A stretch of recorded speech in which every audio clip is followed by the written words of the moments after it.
Happy Wednesday, guys, and today is the return of Weightlifting Wednesday, which is super exciting. So a lot of the focus for today's session will be on technique for weightlifting. Today we're focusing on snatch. Now the first part of today's session, our strength piece, is going to be split into two separate sections. The first section is going to be all about building heavy.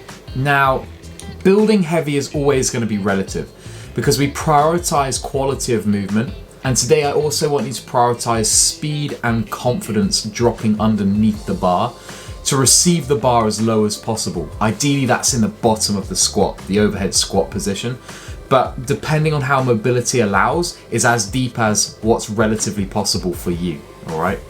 Once we've done that and we've built to a daily heavy, which isn't necessarily going to be the heaviest you've ever snatched, it's based off how you're feeling, how the movement's going, all sorts of different external factors. The coach will be able to advise you on that.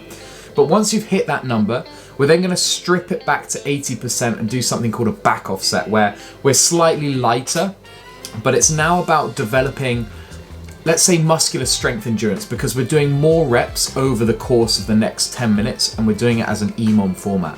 Now I want the priority here to be not missing any reps. So every single rep counts, stick it, nail it, make it count, and you're gonna get a lot from that. All right, so that's where we start.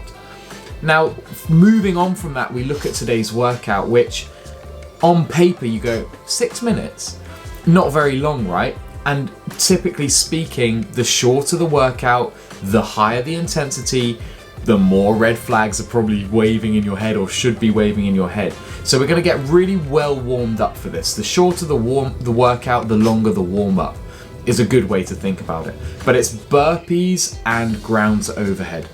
The grounds overhead poses you the opportunity to do two different movements, clean and jerk or snatch. And you choose which one to do based on your overall strength ability in either of those. The snatch is quicker, all right? It's one movement straight from the floor overhead. The clean and jerk, we stop at the shoulders and then jerk, is slower, but not by a crazy amount. So it's only quicker to snatch if your relative strength compared to the prescribed RX weight is higher. If you can snatch, let's say for example, 80 kg, and the RX weight is 40 kg, that's 50% of your 1 rep max. Whereas if I can clean and jerk 120 and 40 kg is whatever percent that is of 120, don't at me, I'm a CrossFit coach, not a freaking mathematician genius. Obviously it's gonna feel lighter for me and be less fatiguing on my muscles if I choose to clean and jerk, all right? And that's the way it's going to go. So the majority of the time, I'd suggest doing a clean and jerk here, all right? But not all of the time do people take my advice, and that's okay, all right? So that's what we're going for. That's a very, again, I hate myself for saying it all the time. It's a very open style workout. I'm going to get bullied now for saying that too many times.